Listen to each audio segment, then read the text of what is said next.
Hello friends, आज हम देखेंगे industrial pollution and environmental degradation. ये ही एक बहुत ही इम्पॉर्टेंट टॉपिक है और हम लोग इस टॉपिक की केवल हेडिंग पढ़ कर के चले जाते हैं और ये गलत है और आपके मार्क्स को अफेक्ट कर सकता है। इसलिए ज़रूरी है कि इस वीडियो के एंड तक बने रहें। पूरी टॉपिक बताऊंगी अच्छे से डिटेल में। Industrial pollution and environmental degradation. Industrial pollution यानी कि जो पोल्यूशन इंडस्ट्रीज़ फैलाती हैं और इसका इम्पैक्ट हमारे एनवायरनमेंट पे क्या है। तो अब यहाँ पे देखिए, एनवायरनमेंट पर इन इंडस्ट्रियल पोल्यूशन का अच्छा तो असर पड़ेगा नहीं। जो इंडस्ट्रीज़ पोल्यूशन फैला रही हैं उसका एनवायरनमेंट पे अच्छा असर तो पड़ेगा नहीं, क्योंकि जब पोल्यूशन की बात हो रही है तो ऑब्वियस सी बात है कि हम नेगेटिव एस्पेक्ट्स में ही बात कर रहे हैं, पॉजिटिव एस्पेक्ट पे बात नहीं कर रहे हैं। तो यहाँ पे हम ये भी देखेंगे फिर कि एनवायरनमेंट कैसे डिग्रेड होता है। डिग्रेड का मतलब है इसका क्वालिटी कैसे ख़राब होता है, क्वालिटी डिक्रीज़ होता है। ठीक है, आगे बढ़ते हैं। Although industries contribute significantly to India's economic growth and development, हमने इतना भी पढ़ा कि किस तरह से इंडस्ट्रीज़ कितना कंट्रीब्यूट कर रही हैं हमारे देश की इकोनॉमिक ग्रोथ और डेवलपमेंट में। The increase in pollution of land, water, air, noise, resulting degradation of environment that may have caused that they have caused cannot be overlooked।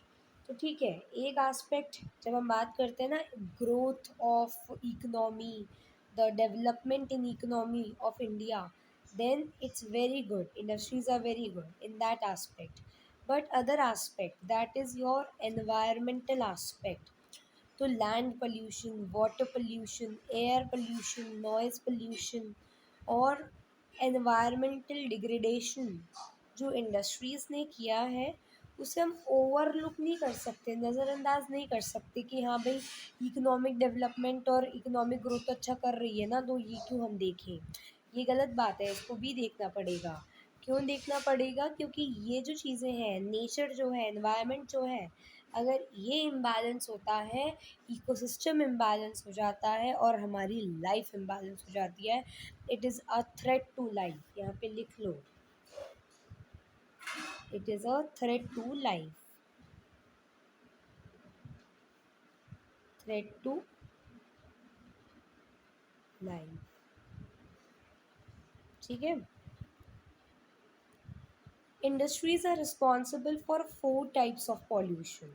Industries 4 तरह के पॉल्यूशंस करती है।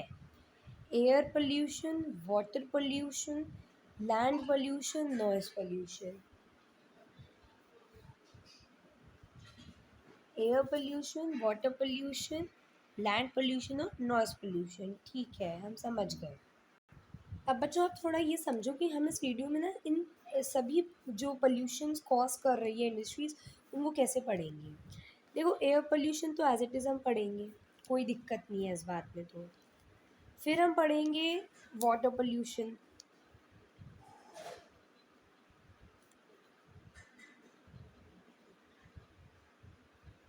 देखो, जो वाटर पोल्यूशन है ना, इसकी एक सब कैटेगरी और होती है जो हम इसमें देखेंगे, दैट इज़ थर्मल पोल्यूशन।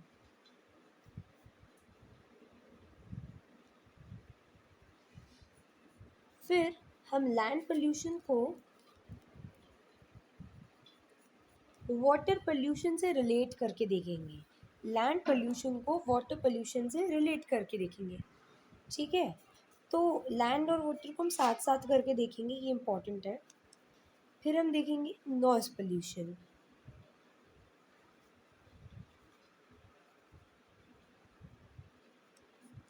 तो देख लेते हैं।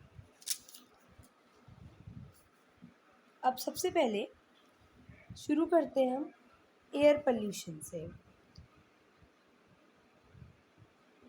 Air pollution is caused by the presence of high proportion of undesirable gases. अच्छा बच्चों, अनडिज़ायरेबल गैसेस कौन सी होती हैं? देखो, ऑक्सीजन है, डिज़ायरेबल है, डिज़ायरेबल यानी कि अगर ऑक्सीजन नहीं होगी तो हम सर्वाइव नहीं करेंगे, है ना। CO2 भी डिज़ायरेबल है क्योंकि प्लांट्स को चाहिए होती है। कुछ ऐसी गैसेस होती हैं जो कि पॉइजनस होती हैं और जो अनवांटेड होती हैं और जो हार्मफुल होती हैं, उन्हें हम अनडिज़ायरेबल गैसेस कहते हैं, या unwanted plus harmful gases undesirable gases कहलाती हैं, जैसे कि सल्फर डाइऑक्साइड और कार्बन मोनोऑक्साइड। तो बच्चों, आप लोगों को ये भी पता होगा कि सल्फर डाइऑक्साइड और कार्बन मोनोऑक्साइड और कुछ ऐसी अनडिज़ायरेबल गैसेस मिलकर के एसिड रेन भी कॉज करती है, राइट। तो ये हमारी अनडिज़ायरेबल गैसेस होती हैं, सल्फर डाइऑक्साइड और carbon monoxide. Airborne particulate material contain both solid and liquid particles like dust, sprays, mist, smoke. देखो, एयरबर्न पार्टिकुलेट यानी कि हमारे एयर में जो पार्टिकल्स प्रेजेंट हैं वो सॉलिड भी हैं और लिक्विड भी हैं। सॉलिड में जैसे डस्ट के पार्टिकल्स हो गए, ठीक है, स्मोक हो गई, और लिक्विड में कहें तो जैसे कि मिस्ट हो गया या स्प्रे हो गई, वो लिक्विड फॉर्म में आ जाते हैं। तो आपके आसपास डस्ट भी प्रेजेंट है, स्प्रे भी प्रेजेंट है, मिस्ट भी प्रेजेंट है, स्मोक भी प्रेजेंट है। इनमें से कुछ सॉलिड पार्टिकल्स है, कुछ लिक्विड है।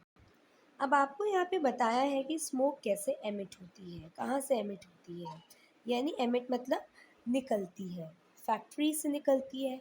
कुछ स्पेसिफिक फैक्ट्रीज होती हैं जो कि बहुत स्मोक एमिट करती हैं, जिनके बारे में हम देखेंगे। उससे पहले मैं आपको एक जैसे हम ड्रॉ करते हैं ना वैसा करके दिखा देते हैं, आपको समझ में आ जाएगा। ये इंडस्ट्रीज़ है और आपने देखा है ना, ये धुआं निकल रहा है, दिस इज़ योर स्मोक, ठीक है। कौन सी सी इंडस्ट्रीज़ हैं? तो यहाँ पे सबसे पहले आती है केमिकल इंडस्ट्री,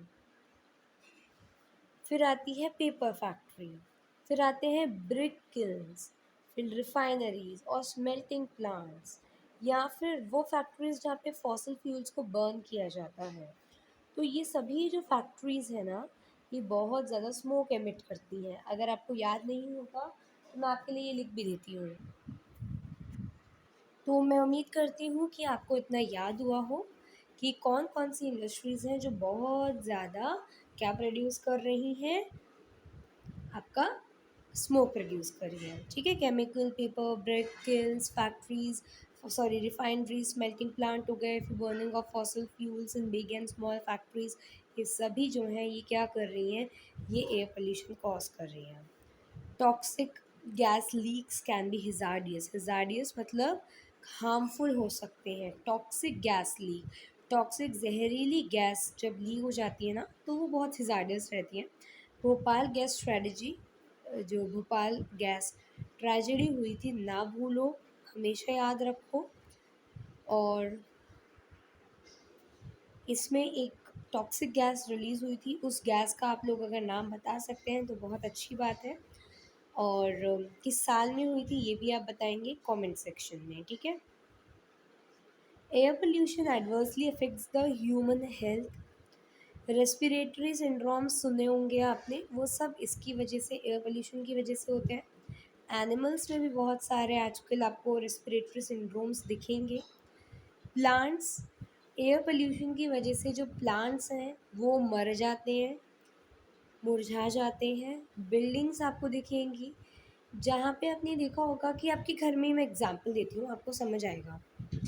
मेरा एग्जांपल समझने की कोशिश करना, बहुत अच्छा एग्जांपल है।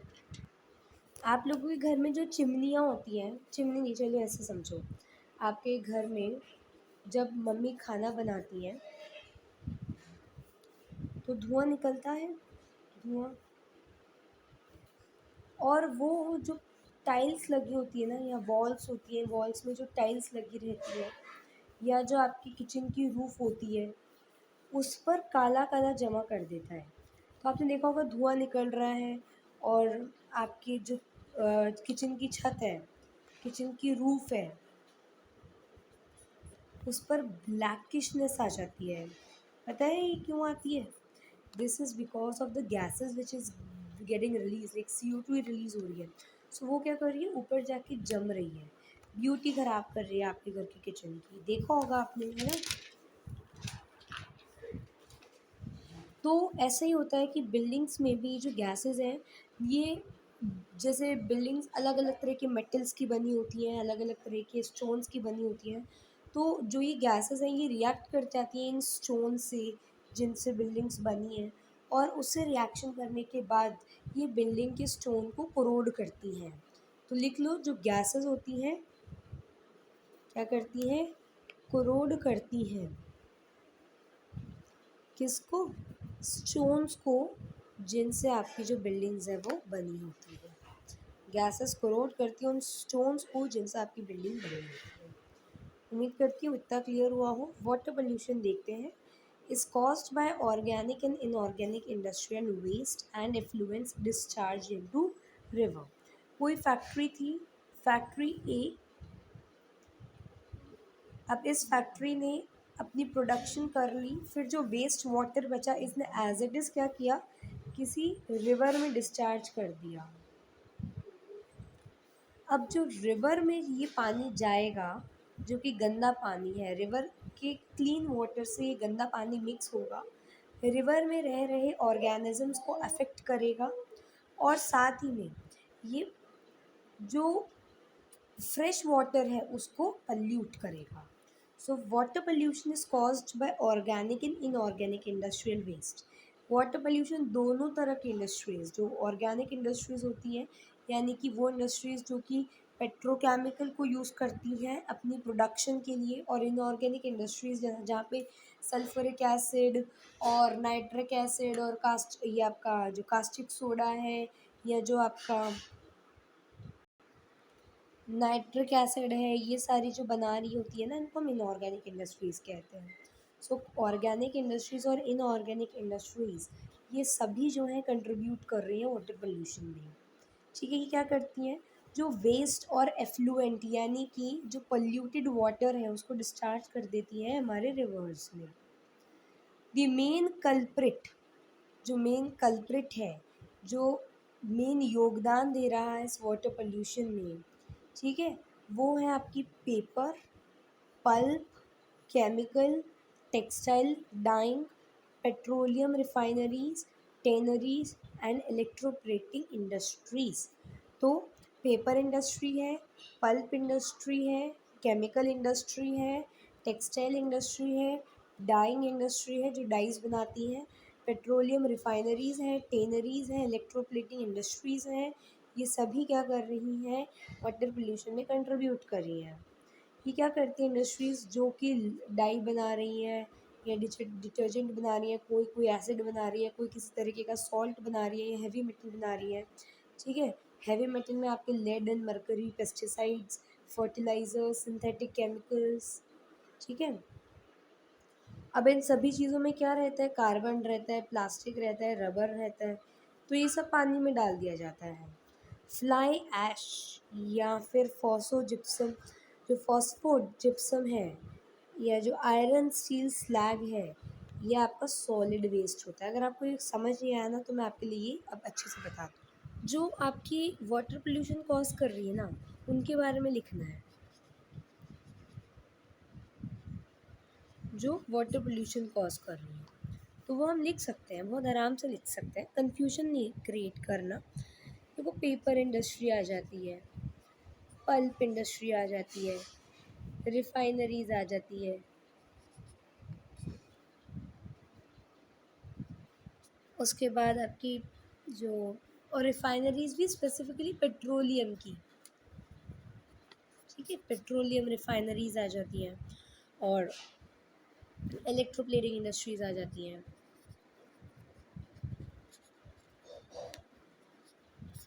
इलेक्ट्रोप्लेटिंग इंडस्ट्रीज़ आ जाती हैं। अब ये क्या करती हैं, ये डाइज, डिटर्जेंट, एसिड, इन सब चीज़ों को बनाती हैं, और इन सब चीज़ों में बहुत कार्बन, प्लास्टिक और रबर रहता है। और ये जब इन सब चीज़ों को रिलीज़ कर देती हैं तो ये पानी में चले जाते हैं। फ्लाई ऐश के बारे में लिख दो, फ्लाई ऐश और phosphogypsum,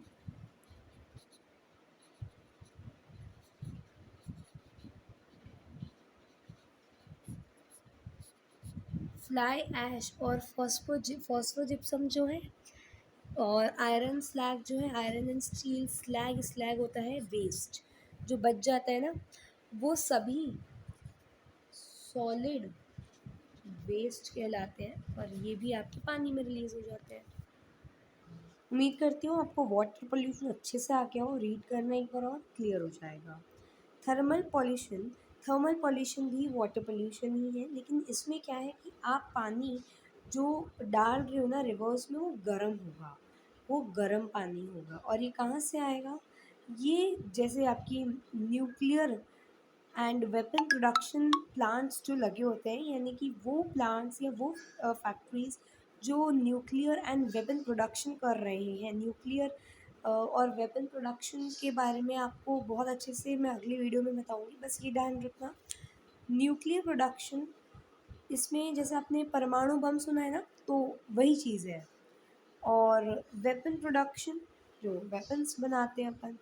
So waste from the nuclear power plant, nuclear and weapon production facilities cause cancer, birth defects and miscarriage. Cancer बीमारी है, बर्थ डिफेक्ट, जो बहुत सारे बच्चों का जन्म होता है, बर्थ होता है तो उनमें कोई बर्थ डिफेक्ट रहता है, जैसे किसी की ब्लाइंडनेस है, किसी की डेफनेस है, किसी को रेस्पिरेटरी सिंड्रोम है। एंड मिस कैरिएज, कई बार क्या होता है कि कोई ऐसे इलाकों में रहता है जो कि मतलब ये फैक्ट्रीज़ के पास के होते हैं, तो आप वहाँ पे देखना, भोपाल में भी ऐसा बहुत है कि जैसे ये भोपाल है ना, मान लो इस एरिया में गैस ट्रेजेडी हुई थी, तो उसके आसपास के लोगों को आज भी डिफेक्ट्स दिखते हैं, आज भी उनमें डिफेक्ट्स हैं वो। तो यहाँ पे आपको ये चीज़ कहिए कि कैंसर, बर्थ डिफेक्ट, मिसकैरेज, ये सब डिफेक्ट्स हैं जो कि थर्मल पोल्यूशन से होता है, उन इलाकों में होते हैं जहाँ पर ऐसी चीज़ हो रही है। अब soil and water pollution linked है। सॉइल पोल्यूशन कुछ नहीं, लैंड पोल्यूशन ही होता है। ये लिंक्ड कैसे है? आपने क्या किया, आपने गंदगी को, वेस्ट को सॉइल में डंप कर दिया, तो सॉइल पोल्यूशन हो गया, सॉइल में पॉल्यूटेंट्स चले गए। बारिश हुई, बारिश ने क्या किया कि जब वो सॉइल से नीचे आई, तो जो वो वेस्ट था, जो वो वेस्ट जमा हुआ था, जो पॉल्यूटेंट जमा हुआ था, उसको अपने साथ अंडरग्राउंड ले गई, तो वाटर पोल्यूशन हो गया, वो भी अंडरग्राउंड वाटर पोल्यूशन हो गया। मेन सोर्स ऑफ आर वो वाटर नीड्स जो है वो वहीं से पूरी होती है, अंडरग्राउंड से, और वही हमने पोल्यूट कर दिया, right. So soil and water pollution are closely related. Dumping of the waste, especially glass, harmful chemicals, industrial effluents, packaging salts. Packaging salt होता है, जैसे आपने टिफिन बॉक्स या वाटर बॉटल्स में देखा होगा कि एक पाउच आता है, वो पाउच में कुछ सॉल्ट भरा रहता है वाइट कलर का, तो that is the thing, it's a poison. And garbage renders और सॉइल यूजलेस। गार्बेज को अगर आप इन सब चीज़ों को सॉइल के अंदर डाल दोगे तो सॉइल यूजलेस बन जाएगी। रेन वाटर परकोलेट्स, रेन वाटर आता है सॉइल में से, उस पॉल्यूटेंट को ग्राउंड के अंदर लेके जाते हैं, और ग्राउंड वाटर क्या हो जाता है, कंटेमिनेट हो जाता है। ये समझ में आ गया, आगे बढ़ते हैं। अब यहाँ पे हम देखते हैं नॉइज़ पोल्यूशन, बहुत आसान है। आप अपने घर के अभी कोई फैक्ट्री को तो भूल जाओ, आप सोचो आपके घर के आसपास या आपके घर में ही कोई तरीके का कंस्ट्रक्शन चल रहा है या रोड कंस्ट्रक्शन चल रहा है, तो बहुत डिस्टर्बेंस होता है आप लोगों को। इवन कई बार आप मतलब कहीं शांति से पढ़ना चाहते हो तो सारे रूम्स बंद कर देते हो, है ना। या फिर बहुत ज़्यादा आपका अगर मतलब घर का साइज़ ज़्यादा बड़ा नहीं होता, तो आप किसी दूसरे अपने फ्रेंड के घर या रिलेटिव के घर जाके पढ़ने लग जाते हो। इवन उन दिनों जब आपके किसी घर के आसपास कोई कंस्ट्रक्शनल एक्टिविटी चल रही होती है, तो आपको बहुत सर दर्द होता है, बहुत आपको इरिटेशन होती है, आपका कान बजने लगते हैं, हम कहते हैं। तो ये नॉइज़ पोल्यूशन ही तो है। अब नॉइज़ पोल्यूशन फैक्ट्रीज भी करती हैं, तो नॉइज़ पोल्यूशन हमें पता है, जैसा हमने बात की कि इरिटेशन और एंगर तो कॉज करता ही है, हियरिंग इम्पेयरमेंट भी कॉज करता है। हम कहते हैं ना कान बज रहे हैं हमारे, तो that is not permanent hearing impairment जो आप कह रहे हो कान बज रहे हैं। लेकिन कई बार अगर कोई फैक्ट्री में वर्क कर रहा है, तो ये आपको पता है एक ऑक्यूपेशनल हिजार्ड होता है कि आप किसी नौकरी, मतलब किसी नौकरी में हो, किसी फैक्ट्री में वर्क कर रहे हो, और वहाँ पे बिकॉज ऑफ एनी रीज़न आपको हियरिंग इम्पेयरमेंट हो गया, सो हियरिंग इम्पेयरमेंट इज़ कि आपको सुनाई देना बंद हो गया। तो ये भी बहुत कॉमन चीज़ है। बहुत शोर शराबे से आपके जो कान का हम कहते हैं ना पर्दा है, जो आपकी ईयर मेम्ब्रेन होती है, ईयर मेम्ब्रेन कहते हैं उसको, वो फट जाती है, वो बर्स्ट हो जाती है, रप्चर्ड हो जाती है। ठीक है। तो it can cause hearing impairment, increase heart rate, increase heart rate. धड़कनें आपके दिल की बहुत तेज़ हो जाती हैं, बहुत ज़्यादा आप नर्वस हो जाते हो जब बहुत तेज़ आपका दिल धक धक धक धक करने लग जाता है ना, because of the noise pollution around you. So ये एक बहुत बड़ा साइड इफेक्ट है। Noise pollution basically causes the health problems. और ब्लड प्रेशर बहुत हाई होता है लोगों में, बिकॉज जब बहुत शोर शराबा होता है ना, तो आपका हार्ट जो है बहुत तेज़ वर्क करने लग जाता है, तो आपके हार्ट एक्साइटेड हो जाता है और ब्लड प्रेशर भी बढ़ जाता है। Unwanted sound is an irritant and source of stress तो रहती ही है जो अनवांटेड साउंड है। और यहाँ पे इरिटेशन भी कॉज होती है आपको, ऑब्वियस सी बात है। Industrial and constructional activities, industries हो गई, कंस्ट्रक्शनल एक्टिविटीज़ हो गई, मशीनरी हो गई, फैक्ट्री इक्विपमेंट हो गए, जनरेटर्स हो गए, saws and pneumatic and electric drills, ये क्या है, लॉट्स ऑफ नॉइज़ प्रोड्यूस कर रही हैं। कंस्ट्रक्शनल एक्टिविटीज़ फॉर एग्जांपल तो मैं आपको दे चुकी हूँ। मशीनरी आपके घरों में भी जब ब्लेंडर्स चलते हैं तो बहुत बुरी आवाज़ आती है, आपका कान दर्द हो जाता है, सर दर्द हो जाता है। फैक्ट्री इक्विपमेंट्स की अगर हम बात कर लें, तो फैक्ट्री इक्विपमेंट जो होते हैं ना, जब उनको यूज़ किया जाता है तो दे कॉजेज लॉट्स ऑफ नॉइज़। अब बात करते हैं कंट्रोल ऑफ एनवायरमेंटल डिग्रेडेशन। बर्बादी तो हम कर चुके हैं, एनवायरनमेंट की कंट्रोल कैसे करें अब इस एवरी। अब यहाँ पे एक फैक्ट दे रखा है, it's a factual detail.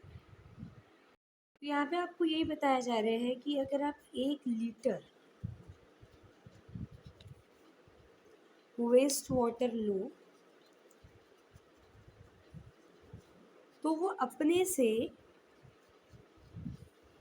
8 times ज़्यादा, वो अपने से 8 टाइम्स ज़्यादा, आपने 1 लीटर वेस्ट वाटर लिया तो 1 लीटर इंटू 8 कर लो आप, तो अपने से 8 टाइम्स ज़्यादा वो वाटर को ख़राब कर सकता है, वाटर को ख़राब कर सकता है।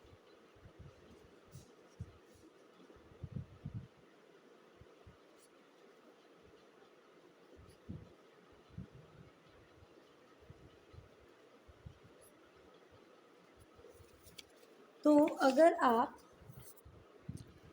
आप 1 लीटर वेस्ट वाटर लेते हो, उसे डिस्चार्ज करते हो आप किसी साफ पानी में, तो it can pollute 8 times the quantity of fresh water. Now क्या तरीके हैं कि आप जो फ्रेश वाटर पोल्यूशन है उसको बचा सको। तो सबसे पहली चीज़ जो फैक्ट्रीज़ को करनी चाहिए, that is minimizing use water for processing by reusing and recycling it in two or more successive state. जो पानी आपने एक बार यूज़ किया, आप उसे रीयूज़ करो और रिसाइकिल करो, यानी फिर दोबारा यूज़ करो उसको 1 या 2 बार। यहाँ पे अब सेकंड जो है ना, ये इंडिविजुअल लेवल पे है, ये जो आपको करना है, that is rain water harvesting. जो बारिश का पानी है उसको बचाना है। थर्ड, ये फिर फैक्ट्रीज़ को करना है, that treating hot water and effluent. जो थर्मल पावर प्लांट से पानी निकल के आ रहा है, दैट इज़ हॉट और उसमें एफ्लुएंट्स भी हैं, तो उसको आप पहले रिवर में रिलीज़ करने से पहले या पॉन्ड्स में रिलीज़ करने से पहले, before releasing them in river और पॉन्ड, क्या करो, ट्रीटमेंट करो इंडस्ट्रियल एफ्लुएंट्स का जो कि उस पानी में है, और वो होगा 3 बारी में। पहला, इस तरह से, हाँ, ये 3 स्टेप करके ही आपका वाटर रिसाइकिल हो जाएगा, फिर आप उसे 1-2 बार खुद भी यूज़ कर सकते हो और फिर आप उसको भेज सकते हो, किस में चाहो तो रिवर या पॉन्ड्स में डिस्चार्ज कर सकते हो। Primary treatment by mechanical means, अभी आप मैकेनिकल या फिजिकल मीन्स का यूज़ करोगे, जिसमें आप स्क्रीनिंग, ग्राइंडिंग, फ्लोक्यूलेशन और सेडिमेंटेशन करोगे, गंदगी को नीचे बिठाओगे, फिर साफ पानी को दूसरे टैंक में पोर कर दोगे, गंदगी नीचे रह जाएगी, this is your primary treatment. Secondary में क्या, आपने बायोलॉजिकल प्रोसेस का यूज़ कर लिया। कुछ ऐसे माइक्रोब्स डाले जो कि जो गंदगी है उसे खा जाएंगे। टर्शरी में आपने तीनों को कंबाइन कर लिया, बायोलॉजिकल, केमिकल और फिजिकल प्रोसेस को कंबाइन करके आपने रिसाइकलिंग कर दिया फ्रेश वाटर का। अब over drying of ground water, जो हम बहुत ज़्यादा पानी निकालते हैं ना ज़मीन का, इसको बंद करना चाहिए उन इंडस्ट्रीज़ को जहाँ पर, जिस इलाके में कम वाटर रिसोर्स अवेलेबल हो। तो जहाँ पे कम पानी है तो वहाँ जो इंडस्ट्रीज़ है ना, उनको थोड़ा ध्यान रखना चाहिए, उनको over drying of ground water नहीं करना चाहिए। पर्टिकुलेट मैटर्स, जो स्मोक है ना, उसको रिड्यूस किया जा सकता है एयर में। कैसे? आप छलनियाँ लगा दो, जो छल बताती हूँ कैसे। जैसे ये मान लो आपकी चिमनी है, यहाँ पे छलनी लगा दो, तो जब वो एयर जाएगी ना, तो जो गंदगी के पार्टिकल्स हैं वो नीचे रह जाएंगे। This is called your smoke stacks, है ना। To factories with electrostatic precipitators.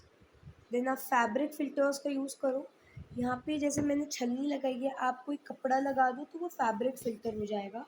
Scrubbers का यूज़ किया जा सकता है और इनर्शियल सेपरेटर्स का। इनके बारे में बहुत डिटेल में हम नहीं जाएंगे, एक नेक्स्ट वीडियो में इन पे ही बनाने वाली हूँ। तो बस इन पर कि स्क्रबर क्या है, ये सब क्या है, इनके फंक्शनल पे। Smoke can be reduced by using oil और gas instead of coal.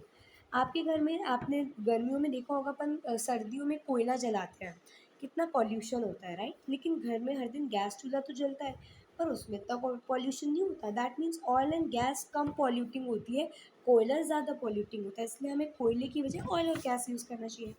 Machinery and equipment can be used and generators should be fitted with silencer. Machinery equipment generator में साइलेंसर्स लगाओ, नॉइस पोल्यूशन ना हो।